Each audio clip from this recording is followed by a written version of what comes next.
परिवर्तन ही संसार का नियम है और भारत सरकार इस बात को जितनी गहनता से पहचानती है उससे अधिक उसके संदर्भ में निर्णय लेने के लिए कटिबद्ध भी दिखाई पड़ती है।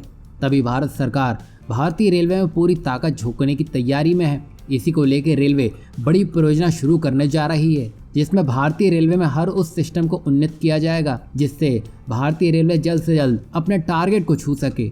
इसी के चलते रेलवे 2025 से 2030 तक 50,000 से अधिक पारंपरिक कोचों को LHB कोचेस से बदलने के लिए काम कर रही है। यानी कि यहाँ पर भारत की जो भी निर्भरता दूसरे देशों पर थी उसमें सीधे सीधे कटौती देखने को मिलेगी और यहाँ भारत LHB कोचों का निर्माण चेन्नई स्थित इंटीग्रल कोच फैक्ट्री में करेगा। यानी कि अब आपको रेलवे में मास प्रोडक्शन देखने को मिलेगा जिसमें चीन को एक बड़ा झटका लगना तय दिखाई दे रहा है। और यह खास इसलिए भी है क्योंकि इससे पहले नई दिल्ली लखनऊ शताब्दी एक्सप्रेस के रैक में इस्तेमाल करने के लिए भारत ने जर्मनी से 24 AC LHB कोचेस का एक बड़ा आयात किया था, लेकिन आगे से भारत इन सभी एडवांस कोच का निर्माण स्वदेशी ढंग से भारत में ही करेगा जिसकी शुरुआत चेन्नई में कर दी गई है। और यहाँ पर भारत एक लेवल ऊपर जाते हुए अपने सभी LHB कोचेस की गति को बढ़ाते हुए 180 किलोमीटर प्रति घंटे की गति में वृद्धि के साथ आगे बढ़ चला है जो पहले 60 से 80 के बीच में रहती थी। मतलब यहाँ भारतीय रेलवे भविष्य को ध्यान में रखते हुए कोचेस में बड़े बदलाव कर रही है। साथ ही आने वाले समय में जो भी नई तकनीक आने वाली है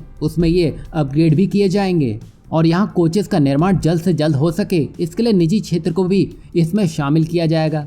साथ ही रेलवे आने वाले दिनों में रेल की पटरियों के इर्द गिर्द खाली पड़ी जमीन पर सोलर पैनल लगाती हुई नजर आएगी और सोलर ऊर्जा उत्पन्न करने की दिशा में रेलवे तेजी से काम भी कर रहा है और अब ट्रेनों को भी सौर ऊर्जा से चलाने की तैयारी है। बता दें कि railway energy management company limited यानी कि REMCL द्वारा इसका खाका तैयार कर लिया गया है। रेलवे ने शुरुआत में कोयले का ईंधन के रूप में इस्तेमाल किया, इसके बाद डीजल और अब बिजली से गाड़ियां चलाई जा रही हैं। ईंधन पर खर्च घटाने के उद्देश्य से रेलवे लगातार समय के साथ कदमताल कर रही है।